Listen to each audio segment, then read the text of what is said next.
Um, um, the swing set fell and injured the boy enough that he was taken to the hospital and still died.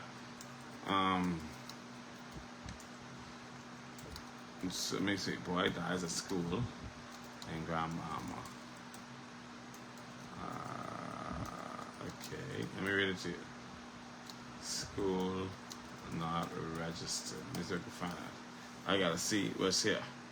Alright, it says a 6-year-old boy, Zion Williams, died on September 19, 2025 after being struck by a collapsing swing set on the playground of Caring Hands Academy in Freeport, Grand Bahama. The private school where the incident occurred was not registered or accredited by the National Accreditation and Equivalency Council of the Bahamas, NACOB. Details surrounding the tragedy is the incident. Zion was on the playground around 11 a.m. when an unsecure swing set fell and fatally struck him. The boy's mother, Cardia Williams, arrived at the school with his lunch and discovered her son trapped beneath the swing set. She told the press that the family was forced to transport him to the hospital in their personal vehicle due to a significant delay in the arrival of an ambulance. Oh my God, they let that child lay down there and dead. Jesus, Lord of mercy. The Ministry of Education expressed its condolences and confirmed that the Royal Bahamas Police Force, along with the Ministry's preschool unit, has launched a full investigation into the matter. Following the incident, NACOB confirmed that Caring Hands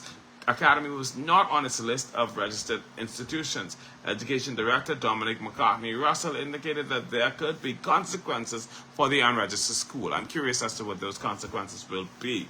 All right, a licensed playground contractor in the Bahamas reviewed images of the accident and concluded that the equipment appeared to have been improperly installed without being anchored in steel and cement.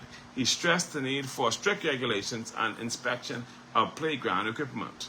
All right.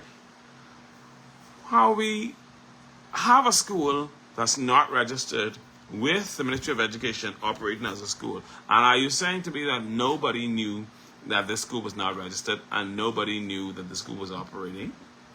And what do we have in place to address things like that where schools are operating that are not registered or accredited by NACOB? Somebody needs to tell me what's going on. What are we doing? I don't understand that. I sympathize with the child's mother and his family, and I pray that they would find peace and comfort in this difficult time, because that's some stressful stuff. You know, you send your child to school alive, and when you get there to drop off their lunch, the child dead. Jesus Christ of mercy, God. How do you deal with that kind of situation, that kind of pain, that sudden agony? Because that is some rough stuff to deal with. You understand what I'm saying? You, Jesus Christ, man. Lord of mercy. I don't know what I would have done. I don't know how I would have get up. I don't know how I would have functioned in a situation like that. You know, you going to school. You know you send your child to school. You know you probably drop off your child to school. And then when you come back, your child dead under a swing. Jesus Christ. And then you find out after your child dead under a swing that the school wasn't even accredited by the government. Didn't have the authority to be operating. Lord of mercy, God. Anyway, Father, I pray for you to bring some comfort to that family, because I know that that's not an easy pill to swallow.